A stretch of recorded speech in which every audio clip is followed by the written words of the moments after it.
और ना किसी महाराज की सामर्थ्यता है कि वो कुछ कर दे या आपका दुख मिटा दे। किसी महाराज की सामर्थ्यता नहीं है कि तुम्हारे दुख को मिटा दे। तुम्हारे दुख को तुम स्वयं भगवान की भक्ति कर कर, भजन कर कर, एक लोटा जल चढ़ाकर, शिव की आराधना कर कर, आप स्वयं अपना कर्म कर कर, मेहनत कर कर आप अपने भाग्य को लिख सकते हो और आगे बढ़ सकते हो। किसी की सामर्थ्यता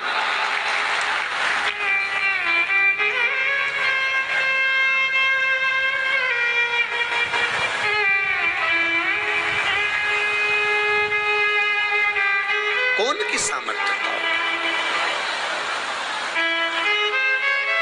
लिखने वाला वो है।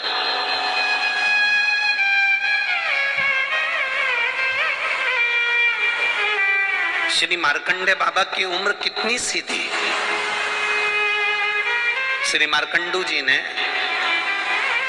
उनकी धर्मपत्नी जी ने तप करा, साधना करी, संतान का सुख नहीं है। संतान का सुख नहीं है। देवताओं ने भाग्य लिख दिया कि इसकी किस्मत में संतान का सुख नहीं है। देवताओं का काम है भाग्य लिखना, ब्रह्मा जी का काम है भाग्य लिखना, भगवान विष्णु का काम है भाग्य लिखना। देवताओं ने लिख दिया भाग्य में कि तुम्हारे यहाँ संतान का सुख नहीं है, तुम्हारे यहाँ मकान का सुख नहीं है, तुम्हारे यहाँ नौकरी का सुख नहीं है, तुम्हारे यहाँ विवाह का सुख नहीं है। लिखने वाले ने लिख दिया कि तुम्हारे भाग्य में ये सुख नहीं है। भाग्य लिखना देवताओं का काम है, पर भाग्य बदलना महादेव का काम है। इन्होंने लिख दिया कि इसमें ये सुख नहीं है, उन्होंने लिख दिया कि इसमें भाग्य में तुम्हारी ये लिखा नहीं है।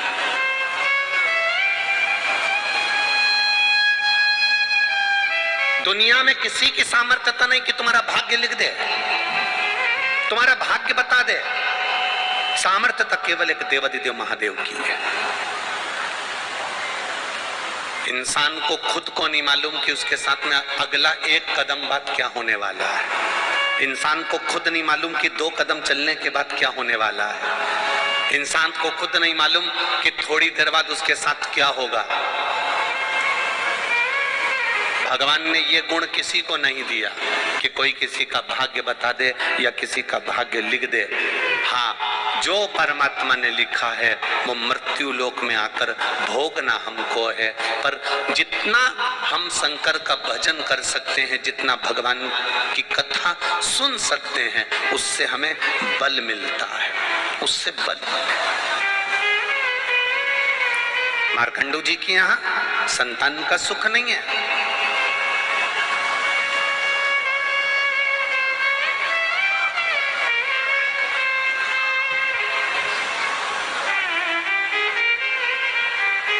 ग्यारह जन्म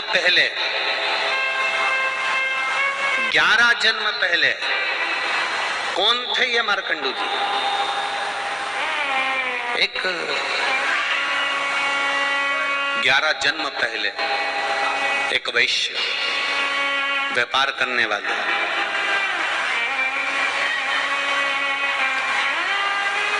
इनकी पत्नी के परिवार में से सब शांत हो गए थे। केवल एक अकेला घर में इनका एक साला बच गया था। जैसे धृतराष्ट्र के यहाँ भी एक साला बच गया था। कौन था वो? शकुनी बच गया था। अब पूर्व में ये वैश्य थे, खूब अच्छा कर्म करा, कभी किसी का दिल नहीं दुखाया इन्होंने। दुकान तो करी, व्यापार तो करा, पर किसी का मन नहीं दुखाया। धीरे धीरे धीरे धीरे साले को दुकान में लगा लिया। साले से इन्होंने एक बात जरूर कही कि देखो किसी का मन नहीं दुखाना है। साले ने कहा जी जीजा जी, मैं किसी का मन नहीं दुखाऊंगा, व्यापार करूंगा, अच्छे से करूंगा। साला खुद की कमाई करने के लिए अनाज में कंकर मिलाने लगा, कंकर मट्टी मिलाने लगा। कंकर मट्टी के वजन के बराबर अनाज अलग कर लेता और उसको बेचकर खुद का पैसा बना लेता। अब कर्म की गति देखिए कितनी विचित्र है। कंकर मिट्टी अनाज में बिकने लगा। एक विधवा ब्राह्मणी रहती थी और उस विधवा ब्राह्मणी का 2 पुत्र थे और वो 2 पुत्र इस अनाज को खाए, पेट में उनके पत्थर जम गया, मिट्टी जम गई और वो दोनों पुत्र धीरे धीरे कर मर गए। ब्राह्मणी को मालूम पड़ा, वेदों ने बताया, औषधि देने वाले जितने भी वैदिक आए, जिन्होंने वेद बताए कि तुम्हारे बच्चों के पेट में मिट्टी पत्थर जम गया इसलिए तुम्हारे बच्चे मर गए। विधवा को मालूम पड़ा कि उस सेठ जी के यहाँ से अनाज आता था। सेठ जी के यहाँ पहुंची और जाकर उस विधवा ने उस सेठ जी से कहा, सेठ जी आज मेरे बच्चे मेरे सामने अधोगति में मरे हैं, जब तुम्हारे बच्चे मरेंगे तब तुम्हें मालूम पड़ेगा। और एक जन्म में नहीं, कई जन्म में तुम्हारे बच्चों के साथ यही होगा। सेठ जी के घर में भी 2 लड़के थे, दोनों अधोगति में मर गए। सेठ जी के प्राण छूट गए। गलती करी केवल एक उस साले ने।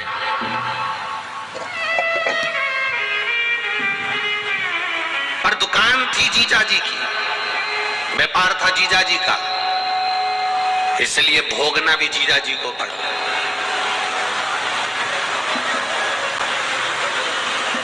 भोगना भी जीजा जी को पड़ा।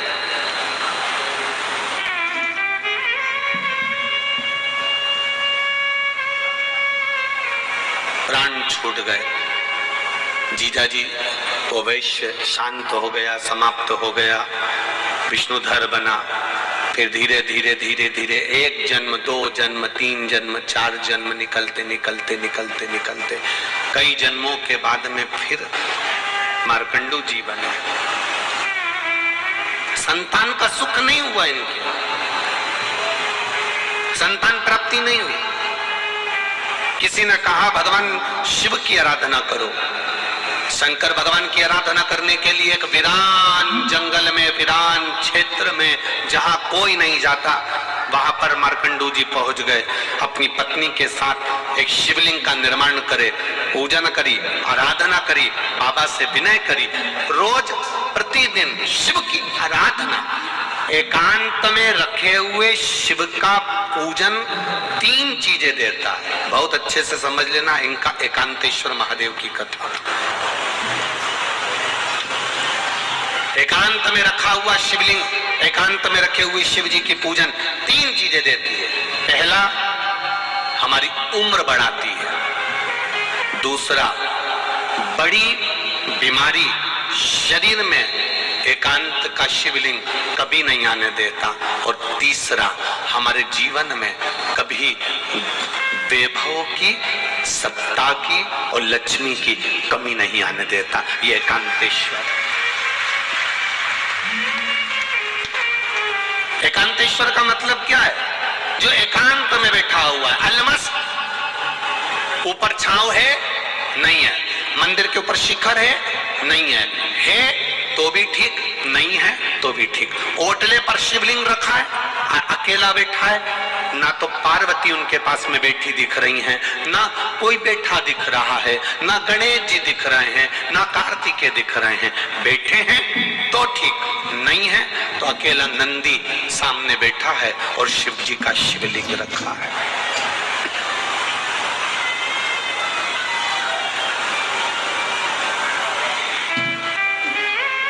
अकेले।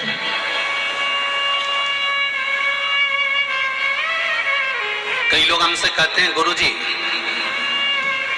हमारे गांव में शंकर जी का मंदिर है और शंकर जी के मंदिर के अंदर पार्वती जी नहीं है, गणेश जी नहीं है, कार्तिकेय जी नहीं है, केवल नंदी है और शंकर जी हैं। तो क्या हम पार्वती जी, कार्तिकेय जी, गणेश जी को बिठा दें।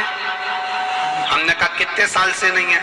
अरे गुरुजी हमारे तो दादा परदादा के समय का है, कम से कम 100, 150, 200 साल का है। वो मंदिर ऐसा कैसा ही है, टूटा फूटा है, भंगार सा है। उसमें न गणेश जी हैं, न देवी जी पार्वती जी हैं, न कार्तिकेय जी, नंदी है, शंकर जी हैं। और शिवलिंग भी ऐसा हो रहा है, खंडित खंडित सा हो रहा है। तो क्या हम वहां दूसरे देवी जी को, पार्वती जी को, गणेश जी को, कार्तिकेय जी को बिठा दें? हम उनसे कहते हैं किसी को बिठाने की जरूरत नहीं है। हमने पहले भी कथा में कहा, आप लोगों को समझाया कि ये शिवलिंग है, ये जलाधारी है, ये चरण है। ये शिवलिंग शंकर जी का प्रतीक है, ये जलाधारी पार्वती जी का स्थान है जहां से जल बहता है। मां गणेश जी, कार्तिकेय जी हैं, बीच में मोटी सी लाइन अशोक सुंदरी है, ऊपर जो जल टपक रहा है वो शिव जी की 5 लड़कियां जया, विषहरा, शामरी बारी, दौतली और देव हैं। शंकर भगवान का संपूर्ण परिवार इस शिवलिंग के अंदर है। अगर गणेश जी, कार्तिकेय जी, पार्वती जी कोई नहीं भी है तो चिंता करने की जरूरत नहीं है, क्योंकि महादेव वहां एकांत में बैठे हुए हैं, एकांतेश। कोई कहता है शिवलिंग खंडित हो रहा है। शंकर भगवान का शिवलिंग कई कई जगह से खंडित होते चले जा रहा है, क्या हम उसको बदल दें? बिजली महादेव मनाली में एक शंकर भगवान का ऐसा मंदिर है जिस पर बिजली गिरती है, शंकर जी के टुकड़े टुकड़े हो जाते हैं, मक्खन से उसको जोड़ा जाता है, वो भी तो खंडित होता है। खंडित हो भी गया, प्राचीन है, पुराना है, तो वो साधारण नहीं है, वो भी एकांतेश्वर। भले थोड़ा बहुत अगर उसमें कुछ हो भी गया है तो भी वो शिव के जितने टुकड़े से टुकड़े भी हो जाएं, एक कंकर कंकर भी अलग अलग हो गया, एक कंकर कंकर भी विभाजित हो गया तो भी वो शिवलिंग ही कहलाएगा, शिवलिंग के सिवा कुछ नहीं। प्रयागराज कुंभ, जब प्रयागराज में प्रयाग का मेला भराया था तब सतुआ बाबा महामंडलेश्वर संतोष जी महाराज जी ने शिव पुराण की कथा शायद 2-3 दिन मिले थे तो शिव चर्चा करी थी। आप लोगों ने सुनी थी टीवी पे? तो उसमें आप लोगों ने श्रवण करा होगा। राम जी जब रावण को मार कर आए, प्रयागराज की भूमि पर पहुंचे, गुरु बाबा का दर्शन करने गए तो गुरु बाबा जी ने कह दिया नहीं नहीं नहीं, नहीं तुम पर ब्राह्मण हत्या का दोष लगा है।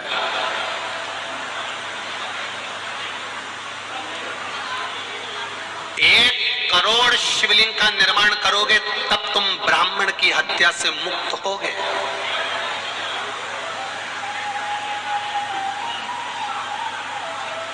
1 करोड़ शिवलिंग का निर्माण करना पड़ेगा तब तुम ब्राह्मण हत्या से मुक्त हो गए। अब राम जी चिंता में पड़ गए कि 1 करोड़ शिवलिंग का निर्माण करने में तुम्हारी पूरी जिंदगी निकल जाएगी। एक एक शिवलिंग बनाऊंगा, 1 करोड़ शिवलिंग बनाने में पूरा जीवन निकल जाएगा। 1.25 करोड़, 1 करोड़ क्या करा जाए? तब मां गंगा जी से राम जी ने पूछा कि आप बताओ कि शिवलिंग का निर्माण कैसे करा जाए। तो गंगा जी के पास गए। गंगा जी ने कहा चिंता मत करो राम जी, आप गंगा के तट की बालू रेत का शिवलिंग बना लो। उस बालू रेत में छोटे छोटे छोटे छोटे इतने कण होते हैं, मिट्टी का शिवलिंग बना लो। मिट्टी में इतने कण होते हैं, इतने कण होते हैं,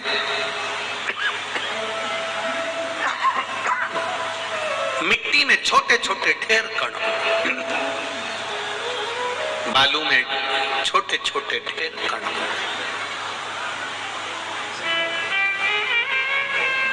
जब हम दुनिया के लोग हंसते हैं, सावन महीने की जब शिवरात्रि के दिन पूरे विश्व के लोग जब ऑनलाइन शंकर भगवान का शिवलिंग बनाते हैं, पूजन करते हैं, आप लोग ने करी कि नहीं करी? जब हम सीहोर से या जहां कथा चलती रहती है वहां से सावन महीने की शिवरात्रि पर जब शिवलिंग का निर्माण करवाते हैं, शिवलिंग का पूजन करवाते हैं, उसका लाभ क्या मिलता है जिसने करी उसको मालूम है। मिट्टी का शिवलिंग बनाओ, बालू रेत का शिवलिंग बनाओ, जब हम पूजन करते हैं एक शिवलिंग के पूजन का फल नहीं मिलता, करोड़ों शिवलिंग के पूजन का फल हमारे खाते में चला जाता। करोड़ों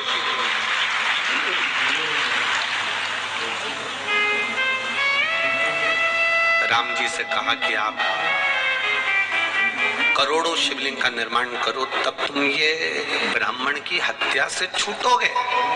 राम जी ने गंगा जी के कहने पर एक शिवलिंग बालू रेत का बना लिया, उसमें छोटे छोटे जितने जितने कण थे शिव जी को प्राप्त हो।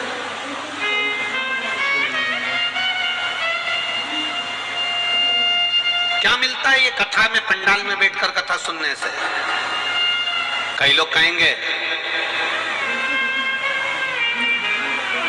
इतनी भीड़ पड़ रही है, गर्मी अपार पड़ रही है, इतनी तेज गर्मी, इतनी भीड़, गाड़ी भी दूर खड़ी करना पड़ेगी, पैदल चलना पड़ेगा, घर में बैठकर टीवी पर क्यों नहीं सुन लेते?